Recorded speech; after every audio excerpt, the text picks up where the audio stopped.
All right, boys, let's talk about the West again. A lot of top four stuff, but a lot of teams will get mentioned. Also, there's a sponsor in this video. Let's start with OKC. We have seen some Chet iHeart lineups with them, and the win against the Pelicans they had was cool because, beating the Pelicans is not a wild thing, but they did hold Zion down a lot in that one because Zion's been going off otherwise. The driving lanes that he normally has, he was just passing out of, or he missed some stuff at the rim.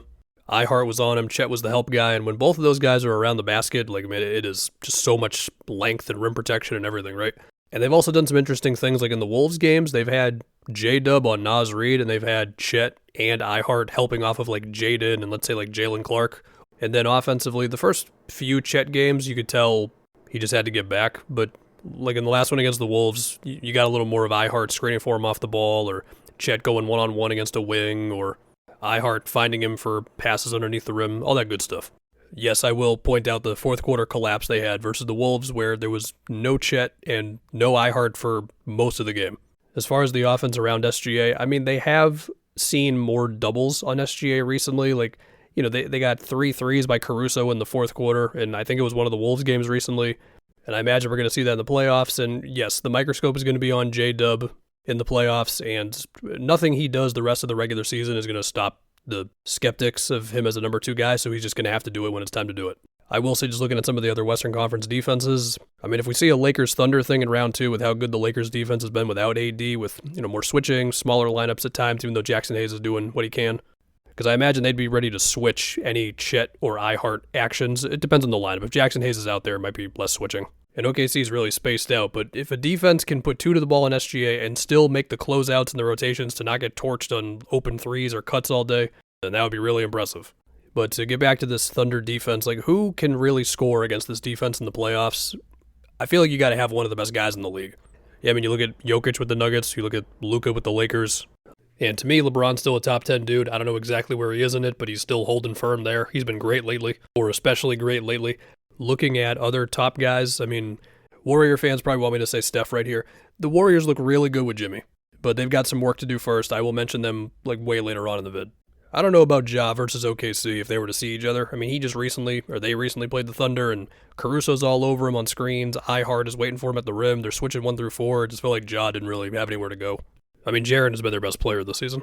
And as for the Nuggets, so the Thunder and the Nuggets play each other back-to-back in OKC in March, and those might be my 2 most anticipated games the rest of the season because I really want to see the Chet and iHeart frontcourt versus Jokic. I imagine it's iHeart on him and then Chet helping off of Gordon. Really want to see Jamal Murray versus all the Thunder perimeter defenders. And I also really want to see Lou Dort guarding Luka in April. They're great, and they're the favorites for a reason. Okay, now we are going to go to, I'm going to jump the gun. We're going to go to the Lakers. You want me to talk about the Lakers? Let's talk Lakers.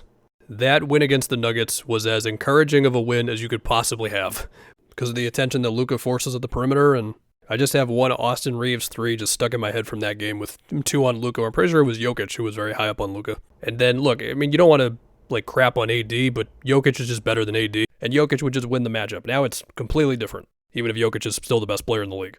And then, of course, you had just the Lakers, LeBron, Rui, whoever else ended up on Jokic, just switching and doubling and fronting the post and sending sometimes 3 bodies at him, and it was wild stuff. To be clear, this is not me now saying the Lakers would just beat the Nuggets in a playoff matchup, no question. I think the Nuggets could still beat them if they see each other. The Lakers have been a really good defensive team without AD. It's got to be more chaotic at times when Jackson Hayes is not in the game. And also, I think Jackson Hayes has done about the most you could ask him to do. Vando's coming in there to wreak havoc, even if offensively we know what he is. You got Finney Smith who can guard all over the place. Before we get to the Lakers offense and more teams in the West, this video is sponsored by SeatGeek.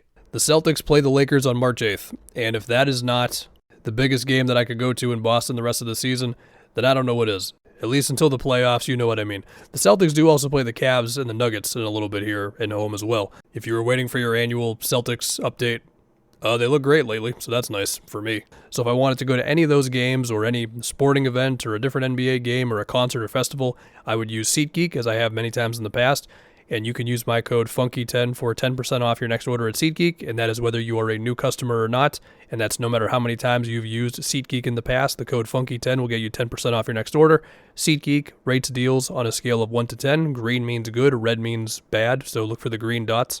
You can find my link in the pinned comment of this video as well as in the description. One more time, code FUNKY10 for 10% off your next order at SeatGeek, no matter how many times you've used it in the past.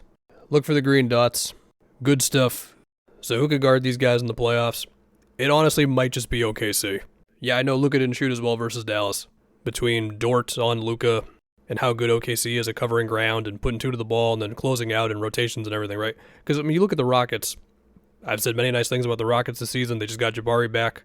And I would imagine that being a very physical series of Dylan Brooks fighting against Luka to the point where they might actually fight. That would not shock me. But then also the Lakers and their small ball lineups especially being really physical with Şengün between Rui, LeBron, Vando, Finney-Smith.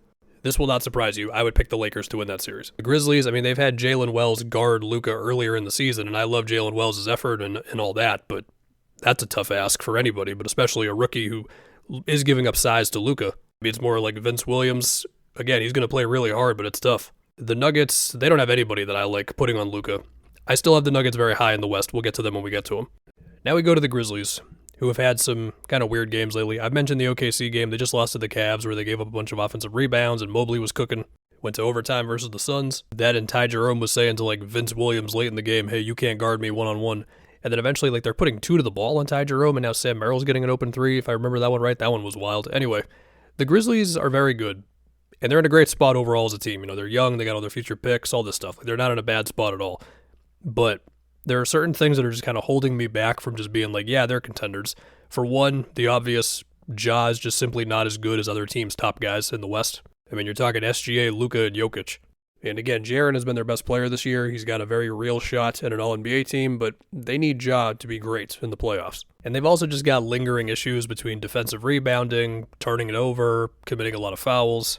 I mean, I get it. Their depth, their pace, their off-ball movement where like all four guys off the ball are moving, that's all great stuff, but I still have my fears with them. And then when I think about specific matchup stuff, like them and the Nuggets, for example, which if the standings hold up, that would be the 2-3 matchup. And for one, Jokic has not played against them this year, so that would have been nice to see. But they do play on April 11th. That game could matter, could not. But I imagine they would want Jaren as a help guy off of Jokic, and that's great. I mean, Jaren's an amazing help guy. And I really do want to see Edey guarding Jokic in the post, because Edey's one of the few guys who's actually bigger than Jokic, to where you could contest him and probably not get pushed around by him much at all. However, I do think the Murray-Jokic two-man game would put a lot of pressure on Edey.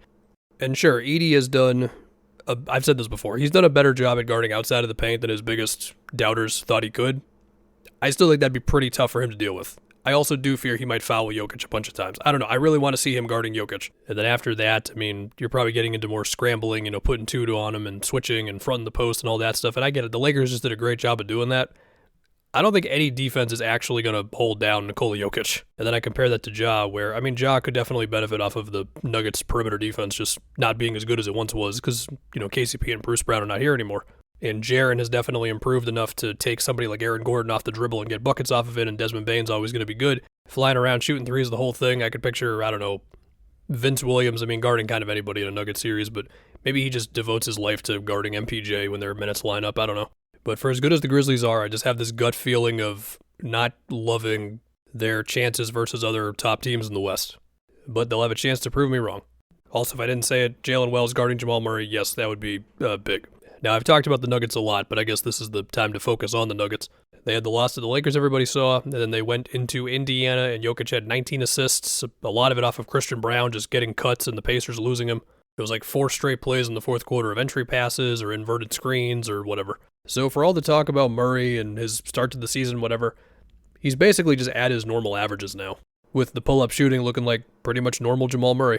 Sure, people are still going to have their reservations about him until we see it in the playoffs. That's totally fine. But the Jokic-Murray two-man game late in games is still going to be a lot to deal with, and I'm picturing, I mean, I did the Nuggets and Grizzlies potential second-round series thing already, so we'll do it again here. Once again, love Jalen Wells, love his effort. He'll be up for this.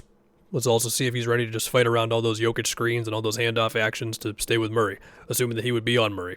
I do start to think about how Murray would look versus that OKC defense if it gets to that point, just with all those great perimeter defenders, Caruso, Kaysen, Dort, J-Dub, all the rim protection. I don't know if he'd be able to just get his in like one-on-ones as much. Like that would probably be heavier on the playoff of Jokic, but hey, when you got it.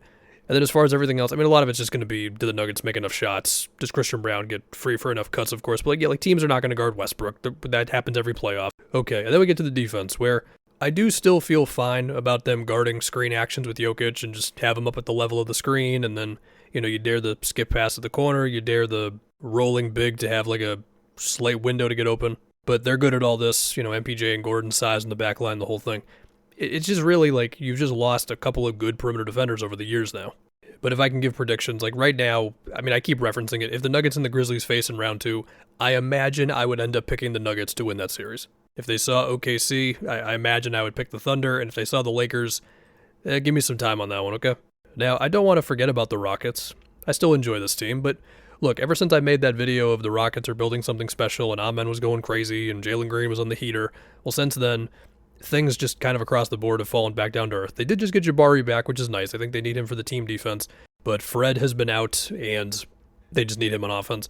They did just beat the Bucks, featuring Amen trying to take Giannis's head off. These guys can still overwhelm teams physically, and especially during that stretch where things were going really good, they were just finding ways to win in the clutch. Amen makes their offense way more dynamic, all that stuff. It's just, for me, I just can't shake the fear of the half-court offense in the playoffs. And also, if the playoffs started today, they'd face the Lakers in round 1, and I'm sorry, I'm not going to pick against LeBron and Luka in that series. As far as the rest of the West, just some quick stuff, the Clippers are the easiest team in the league to analyze. If Kawhi is cooking when the playoffs start and he's healthy, then we can talk. If he isn't, then we can appreciate the tough defense and everything, but it's just not going to go very far. Although with their defense, I could still picture them annoying a team in round 1. I really want to talk about the Warriors here.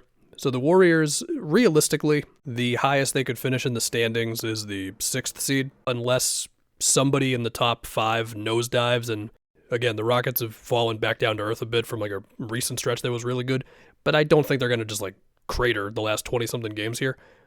But do I think the Warriors, with where they clearly look way better with Jimmy now, and screen setting, matchup hunting, foul drawing, etc. I did a whole video about this, don't want to rehash the whole thing, but like, do I think they could beat the Grizzlies in a 6-3 matchup with how they looked recently? If what it looks like now keeps up, yes, I believe that. Do I think they could beat the Nuggets? That one's interesting. I would pick the Nuggets to win, but that does sound good. And again, look, this is the best case scenario for the Warriors. There's still a chance they're in the play-in just because there's a lot of decent teams in the play-in, even if they're only a half game behind the Clippers right now. Let's see, the Wolves. Many things have happened with the Wolves recently. Okay, we've had Naz Reid at center lineups with Gobert and Randall out. It does feel like Naz Reid just needs to be on the court as much as possible, even when those two are back, which means you really start to say, well, what does his minutes look like compared to Randall? Because Gobert is going to get his normal minutes. And mind you, this is with Naz not even having a great shooting stretch these last 5 or 6 games, but what he's been doing off the dribble has been real wild. And this has held up for pretty much the whole season. It still holds up now. Naz and Gobert is better than Randall and Gobert. Still scared of them getting good shots in the clutch, though, even with the crazy win they just had against the Thunder. Next up, Dallas. Shout out to Mavs fans.